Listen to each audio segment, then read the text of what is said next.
Is it going to be the hot new spot to live? I think it will be. There's a lot of opportunity over there.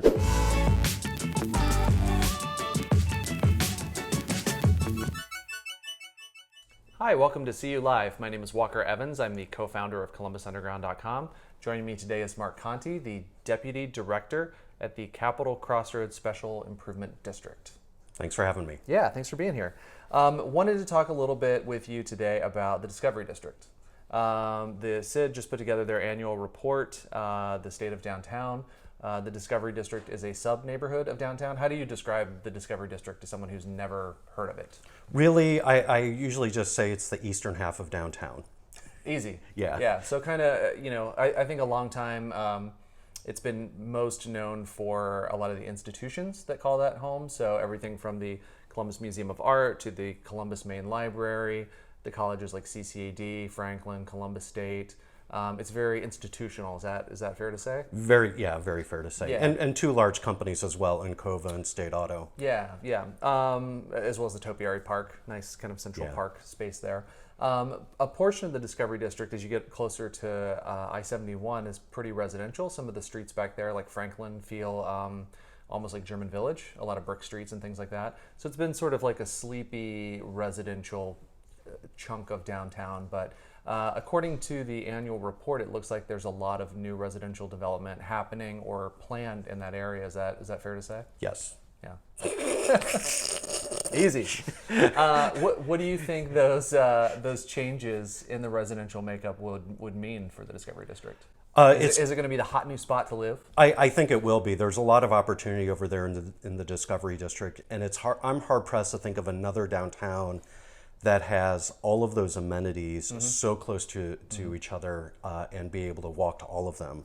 And so even if you're not a student at CCAD, there's still a lot of public events they have there that you're able to take part in. So to be near those colleges, like you said, the library, the hospital, the museum, and then the one area where we've always had a lot of housing is what was known or is known as the Town Franklin neighborhood. Right. And it's one of the few historic districts we have in downtown. And if you look at all those singles and doubles that are in that area, that's really what used to be all throughout the Discovery District, even up where Columbus State sits now. Yeah, which has been demolished for parking lots, over the span of the past century at this point. Yeah. Which is unfortunate, but provides kind of a blank slate to build anew.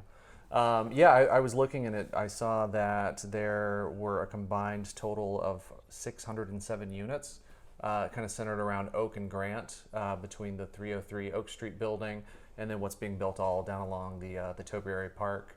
I believe a lot of that's going to be done this year. Is that correct? That's correct, yeah. So within a year, we should see a lot more activity, just more people out on the street. Mm-hmm.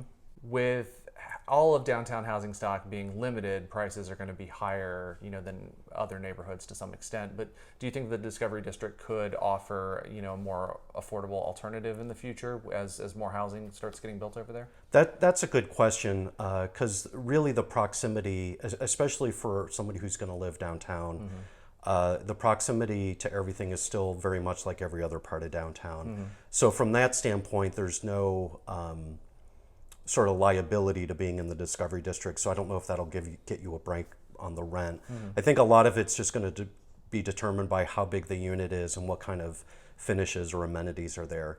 And then one important thing to always note is that one of the things that drives up the cost of urban living is the provision of parking. So to build a parking spot, it's $20,000 to $25,000. Right. That adds a lot to your monthly rent. And so if you don't need that parking spot, and if the developers don't have to build as many, that can help bring the price down. Yeah, I saw in the report it said that of the downtown workforce, like the working adults in the downtown area, it was something like 22% walked to work, which was like 5 or 6 times higher than like the Columbus average, which isn't really that surprising.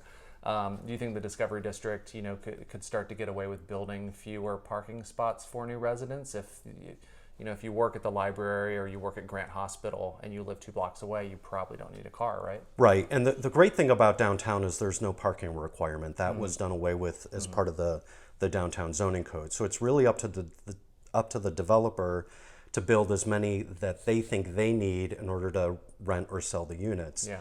Now, some of that might come into play that the lender might be demanding more as well. Sure. But I think the more everybody in town thinks urban again, we have a real possibility there. Yeah. So walk, bike, bus. Don't Uber, drive. Lyft. Yeah. It was a real blow when Car2Go left the Sure, market. yeah. That filled a real good niche for people who are looking to be car free, but we still have a lot of Are options. you saying that the scooters didn't replace Car2Go? Not quite. Not quite. Yeah, especially when it's cold outside. Yeah. Yeah. Cool. Well, thanks. It's really interesting to see what's been going on in the Discovery District, and looking forward to see how the neighborhood continues to change in the coming years. Glad to talk about it. Thanks.